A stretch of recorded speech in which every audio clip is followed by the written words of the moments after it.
Hey, Soda families. My name is Rob Arundel. I teach your child Science 7 here at School of the Arts, and I'm happy to share with you a little bit about our class, what we're going to be doing this year, how I grade your child, and some expectations you can have of me.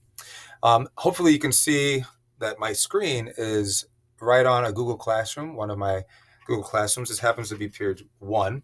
And what I want you to see is that the stream could be a very confusing place. It could be a place where everything is posted and you're not sure what is important, what's not important. So I use the stream mainly to make announcements, but whenever I post something in classwork, it gets posted here as well. And so students can kind of see, oh, I need to go over and check the classwork tab to see what's been added. Let's hop over to the classwork tab really quickly. You'll see here I have it organized under classwork, notes, and right now important forms. Those are the three main categories that I've posted. Eventually, I'll probably post labs, a lab tab, and then any additional post area that I want the students to be able to access their work from.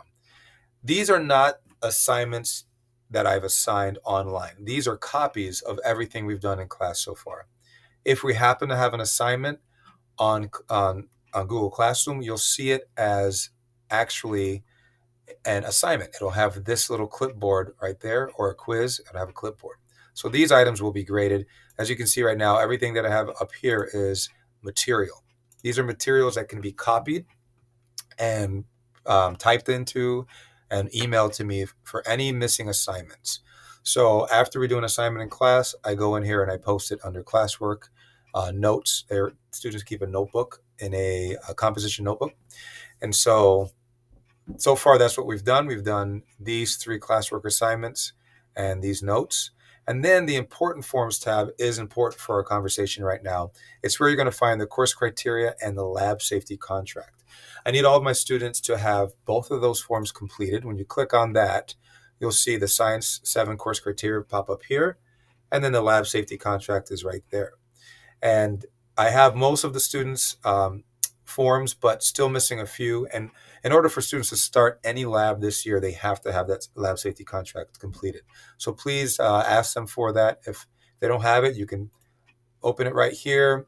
You can make a copy of it. The way you're going to make a copy is go right up. Sorry, I got to escape this view.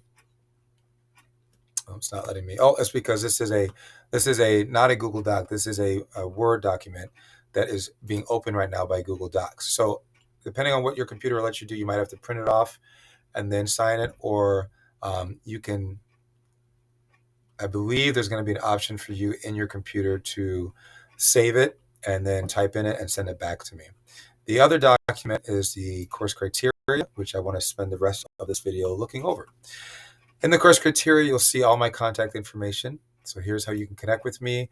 Email is really one of the best ways because after I teach, I come into this office and I check emails, I get back to parents and or students. And then here's the school number. That's incorrect. That should be, my extension just changed. It's 8007, but I did update that in on my website as well. And so just understand that extension is 8007, not 8001. Apologize for that. You can contact me by my cell phone as well. Sending a text would probably be best so I know who the number is from, and then I'll get back to you.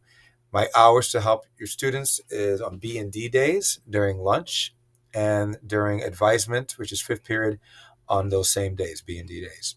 What the students will be learning this year, it's going to be chemistry, chemistry of our bodies, of other organisms, how matter and energy are related to each other, how matter cycles into the environment and back into organisms, how humans impact the environment. So it should be a lot of fun. They'll be learning about the photosynthesis and ecosystem dynamics and biodiversity within that as well. What you can expect from me is to be a fair teacher, and I told the students fairness will look different depending on things that I know that students might not know about their classmates. And then I will make sure to communicate with the students and their parents about any missing assignments when students are starting to really fall behind. I expect students to come every day with a science journal or composition notebook, pen or pencil, and their Chromebooks. Some days we use them, some days we don't. It just depends on the day, but I would like them to always be prepared. and to also let me know when they're struggling with something, whether it's emotionally or academically, so that I can help them and have some sensitivity there. Okay, the way that I grade, 10% is homework, and sometimes that could be unfinished classwork. Participation is 10%. Classwork is 10%. Quizzes 15%, test 25%, and then other forms of assessment like labs, projects, and presentations are 30%. So I told the students 60% of their grade can come strictly from them coming every day and working hard on their classwork. 40% are from quizzes and tests total. So they can do really well as a student here, maybe struggle in their assessments and still pass this class easily with a C, B, or an A. So I believe that's going to be the case for our students. It has been in the past, and I don't think this year is going to be any different. Talked about what I need them to bring every day: notebook, pens, pencils, and a Chromebook, and then folder, binder, and writing papers for them to keep their stuff organized and to be prepared for any scrap work that they need to do or brainstorming with the writing paper. All right, we've gone over classroom rules with the students already. You can look over this as well. And again, if you need a copy, it's right here. You can print one off to look at that, and then go through how we deal with those consequences. Talked about my extra help already. Important dates. Please know that we've got parent-teacher conferences coming up in just under a month. October 13th is our first one, and then January 12th, March 9th, and May 3rd. All are from 5 p.m. to 7 p.m. here at School of the Arts. And then if you keep scrolling down, you'll see that the parent-student class contract is at the bottom, at the next page. And this is where I need the students to fill in their name. They sign your name, your signature, and then some contact information. All right. So I am just going to close this video up with saying thank you so much for letting me have this opportunity to teach your student, your child, my student, sorry.